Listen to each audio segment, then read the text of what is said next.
আমাদের বাংলাদেশের সকলেই ফুটবল নিয়ে অনেক মাতামাতি করে এবং সবচেয়ে বেশি হ্যাট্রিক কারক কে ওয়ার্ল্ডের মধ্যে আপনারা হয়তো অনেকেই জানেন না।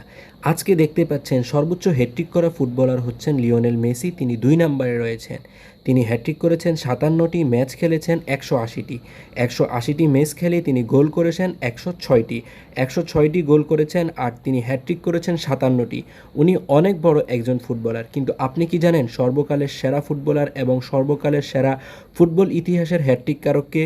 তিনি আর কেউ নয়, তিনি সবার পরিচিত ক্রিশ্চিয়ানো রোনালদো। ক্রিশ্চিয়ানো রোনালদোর অনেক নাম নেই, অনেক ফ্যান ফলোয়ার নেই। আপনারা অনেকেই হয়তো ক্রিশ্চিয়ানো রোনালদোকে ভালোবাসেন না, কিন্তু ক্রিশ্চিয়ানো রোনালদোর মতো কি ফুটবল ইতিহাসে আরেকজন ফুটবলার জন্মাবে কখনোই? তিনি হ্যাট্রিক করেছেন ৬৪টি এবং ম্যাচ খেলেছেন ২০৬টি এবং গোল করেছেন ১২৮টি।